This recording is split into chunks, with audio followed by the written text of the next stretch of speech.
Hello everyone, welcome back to my YouTube channel. நம்ம இன்னைக்கு என்ன பார்க்க போறோம்னா எபிட்டலமின் 11 டான்சா 19 to டான்சா 24 வரைக்கும் நம்ம இந்த வீடியோவில் பார்க்கலாம். ஸ்டான்சா 19ல என்ன சொல்கிறாங்கன்னா, இந்த பொயட் அவங்க எதெல்லாம் ஸ்டாப் பண்ணணும்னு நினைக்கிறாங்கன்னா, அவங்க அழுத சத்தம் இல்லைன்னா ஏதாவது சேட் திங்ஸ் மேக் பண்ணுறது, இல்லைன்னா ஃபர்ஸ்ட் வேர்ஸ் யூஸ் பண்ணுறது, இல்லைன்னா ஏதாச்சும் சவுண்டு ஸ்கேரி சவுண்டு மேக் பண்ணி அவங்கள டிஸ்டர்ப் பண்ணுறதாகட்டும், அது அன்கம்ஃபர்டபுளாக மேக் பண்ணிச்சுன்னா அது எல்லாத்தையுமே ஸ்டாப் பண்ணிக்கிறாங்க. அவங்க நம்பிக்கை வைக்கிறாங்க எந்த ஒரு பேட் திங்ஸோ இல்லைன்னா ஸ்கேரி பிக்சர்ஸோ எதுவுமே இருக்கக்கூடாது. அந்த நேரத்தில் எந்த ஃபயரும் இல்லைன்னா லைட்டிங் ஸ்ட்ரைக் எதுவுமே பிடிக்கக்கூடாதுன்ட்டு நினைக்கிறாங்க. அந்த இடத்துல ஈவில் ஸ்பிரிட்டு அவங்கள ஹெல்ப் பண்ணக்கூடாது. விச்சஸ் காப்ளிங் இங்கே எல்லாமே ஈவில் நாய்ஸ் க்ரியேட் பண்ணுவாங்களே, அந்த மாதிரி எந்த சவுண்டுமே க்ரியேட் பண்ணக்கூடாதுன்ட்டு பொயட் நினைக்கிறாங்க. இந்த பொயட் இந்த பேராகிராஃபை இதெல்லாம் சொல்லி முடிச்சுக்க.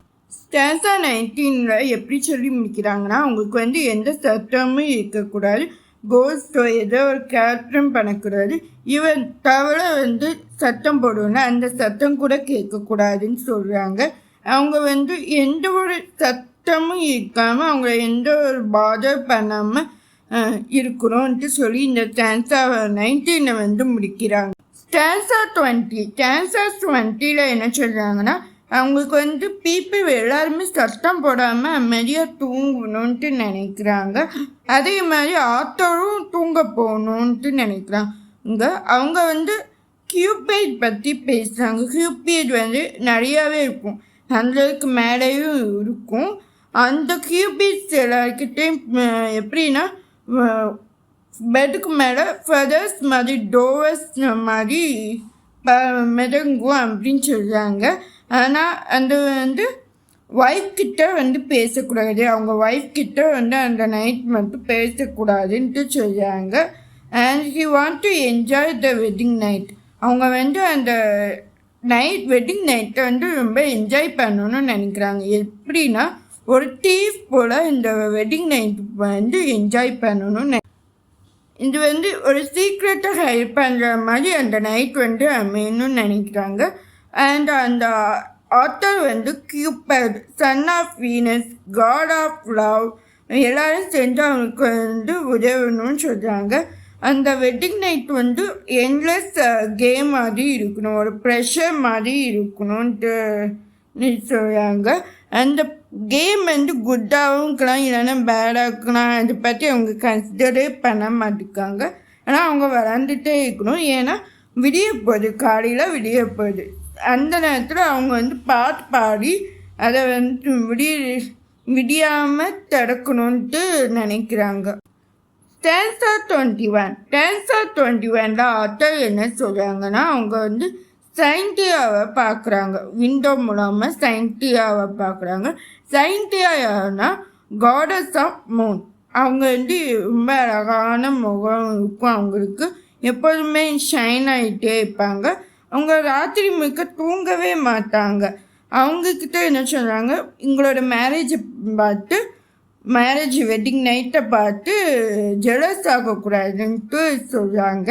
அதே மாதிரி சைன்டியா லாக்டிமியான்ங்கிற ஒரு ஷெப்பர்டு கூட ரிலேஷன்ஷிப்பை அவங்க லவ் ஆகி ஒரு 50 சில்ட்ரன் அவங்களுக்கு இருக்கிறதா சொல்கிறாங்க.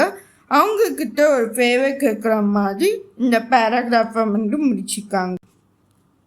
ஆத்தர் என்ன ஃபேவர் கேட்குறாங்கன்னா, அவங்க சைன்டியா இருக்காங்களா, அவங்க மென்ஸ் எல்லாமே ப்ரெக்னென்ட் ஆகிறதுக்கு ஹெல்ப் பண்ணுவாங்கிறப்பல அவங்க அப்போ தான் ஃபேமிலி பிக்கர் ஆகும், வளரும்ன்ட்டு ஹெல்ப் பண்ணுவாங்க போல். ஆத்தர் அவங்கள்ட்ட ஒரு ஹெல்ப் கேட்குறாங்க, நீங்கள் என் ஒய்ஃபை பிளெஸ் பண்ணி அவங்களோட வார்ம்கிட்ட ஒரு சைல்டு இருக்கிற மாதிரி பார்த்துக்கணும். அப்படி அவங்க குட் நியூஸ் கேட்குற வரைக்கும் சைன்டியை பற்றி நாங்கள் பாட்டு பாடுவோம், அவங்கள ப்ரைஸ் பண்ணி நாங்கள் பாட்டு பாடுவோன்ட்டு சொல்கிறாங்க. அதோட ஸ்டான்ஸா 21 வந்து முடிஞ்சிட்டு ஸ்டான்ஸா 22ல் ஜூனோ கிட்ட அவங்க பேசுகிறாங்க. ஜூனோ வந்து யாருன்னா காடஸ் ஆஃப் மேரேஜ். இங்களுக்கு ஏகப்பட்ட நேம்ஸ் இருக்குது. Law of marriage, woman of art அப்படின்ட்டு நிறைய நேம்ஸ் இருக்குது. இவங்க வந்து ரொம்ப ஸ்மார்ட்டாக இருப்பாங்க. இங்கே வந்து ஜூனோ வந்து என்னென்னா அவங்களையும் அவங்க ஒய்ஃபையும் பிளெஸ் பண்ணணுன்ட்டு நினைக்கிறாங்க. அவங்களுக்கு வந்து ஒரு கார்டியன் ஏஞ்சலாக இருக்கணுன்ட்டு நினைக்கிறாங்க. அண்ட் எப்போ அவங்க வெட்டிங் அன்னைக்கு எல்லா மேன்ஸும் சரி உமன்ஸும் சரி ப்ரே பண்ணுவாங்களா. ஏன்னா அப்போ தான் அவங்களுக்கு வந்து குட் நியூஸ் வந்து கிடைக்கும். அப்போ தான் அவங்களுக்கு ஒரு ஃபர்டிலிட்டி பிளஸ் வந்து இருக்கும் அப்படின்ட்டு நினைக்கிறாங்க. அதே மாதிரி அவங்க லைஃப்பில் எந்த ஒரு ப்ராப்ளமும் இருக்கக்கூடாதுன்ட்டு நினச்சி அவங்க ஜூனை வந்து ப்ரே பண்ணுவாங்க சொல்லி இந்த பேராகிராஃபை முடிக்கிறாங்க. இந்த ஸ்டான்ஸா 22 எப்படி முடிக்கிறாங்கன்னா அவங்களுக்கு வந்து எப்போதுமே ரொம்ப ப்ளஷராக இருக்கணும். அவங்களுக்கு எப்போதுமே பிளெஸ்ஸிங் வந்து இருக்கணும். அதே மாதிரி அவங்களோட குழந்தைங்களுக்கும் அந்த பிளெஸ்ஸிங் வரணும். அதே மாதிரி அந்த குழந்தைங்க இப்போ இருக்கும்ல, அதே மாதிரி அந்த குழந்தைங்களுக்குமே அந்த பிளெஸ்ஸிங்ஸ் கிடைக்கணும்ன்ட்டு சொல்லி சொல்கிறாங்க. அவங்க ஹீபி வந்து goddess of youth and Hymen அவங்கக்கிட்ட எல்லாத்தையும் ஹெல்ப் கேட்குறாங்க. என்னென்னா எங்களோட லைஃப் நாங்கள் வந்து மேரிட் பண்ணிவிட்டு லைஃப் லாங் வந்து வாழணும், கடைசி வரைக்கும் நாங்கள் வந்து ஒன்றா இருக்கணுன்ட்டு சொல்லி அவங்கள ப்ரைஸ் பண்ணி அவங்கக்கிட்ட பிளெஸ்ஸிங் வந்து வாங்குறாங்க. ஸ்டான்ஸா 23ல் என்ன சொல்கிறாங்கன்னா பொயட் வந்து எங்களுக்கு ஹெவனில் இருக்க காட் அண்ட் காடஸ் அவங்களையுமே சரி அவங்க ஒய்ஃபையுமே சரி பிளெஸ் பண்ண சொல்கிறாங்க.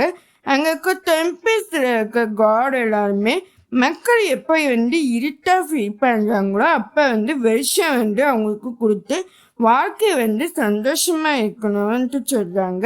அப்போ வந்து அந்த மக்கள் எல்லாருமே இந்த கப்பிளை வந்து பிளெஸ் பண்ணணும். அப்படி பிளெஸ் பண்ணால் அங்கே இருக்கிற ரெயின் வந்து கவன்லேருந்து மழை வந்து வரும்ன்ட்டு சொல்லி இந்த பேராகிராஃபை முடிக்கிறாங்க. ஸ்டான்ஸா 23 எப்படி முடிக்கிறாங்கன்னா அவங்க காட் வந்து எங்களோட ஜென்ரேஷன் வந்து எப்போதுமே ஹாப்பியாக இருக்கிற மாதிரி எப்போதுமே பிளெஸ்ஸிங் பண்ணிகிட்டே இருக்கணும் இப்படி சொல்கிறாங்க. ஹெவன்லேருந்து அவங்களோட ஜென்ரேஷனுக்கு எப்போதுமே ரிவார்டு வந்துட்டே இருக்கணும். அப்போ தான் அந்த ரிவார்டு மூலமாக அவங்க ஜென்ரேஷன் வந்து எப்போதுமே க்ரோத்தாக இருக்கும்ன்ட்டு சொல்லி ஸ்டான்ஸா 23 வந்து முடிக்கிறாங்க. ஸ்டான்ஸா 24ல் என்ன சொல்கிறாங்கன்னா அவங்களுக்கு வந்து எந்த ஒரு டெக்கரேஷனும் வேண்டான்னு சொல்கிறாங்க. இந்த பொயட்டை வந்து இந்த லவ் மட்டும்தான் இருக்கணும். அதாவது இந்த லவ் வந்து யாராலையுமே ரீப்ளேஸ் பண்ண முடியாது இல்லையா. ஏன்னா நம்ம இப்போ கொஞ்ச நாளாக ஒரு லேண்ட்மார்க் வாங்கலாம், அதுக்கு நம்ம அந்த லேண்ட்மார்க் விட்டுட்டு வேறு ஒரு லேண்ட்மார்க்கு கூட நம்ம வாங்கலாம். இல்லைன்னா அந்த லேண்ட்மார்க்கை நம்ம வந்து டெஸ்ட்ராய் கூட பண்ணலாம். அது குறிப்பிட்ட டைம் வரைக்கும் இருக்கும். ஆனால் லவ் அப்படி இல்லை, லைஃப் லாங் இருக்கும் இல்லையா, அதை சொல்கிறாங்க. ஆனால் இந்த போயம் கண்டிப்பாக அவருக்கு ஒரு நல்ல கிஃப்டாக தான் இருக்கும்ன்ட்டு சொல்லி இந்த 21st ஸ்டான்ஸாவை முடிக்கிறாங்க. அதே சமயம் இந்த போயமும் இதோட கம்ப்ளீட் ஆகுது. இது போன்ற வேறொரு டாபிக் உங்களுக்கு வேணும்னா கமெண்ட் பண்ணுங்கள், ஷேர் பண்ணுங்கள், அப்புறம் என் சேனலை சப்ஸ்கிரைப் பண்ணுங்கள். தேங்க்யூ.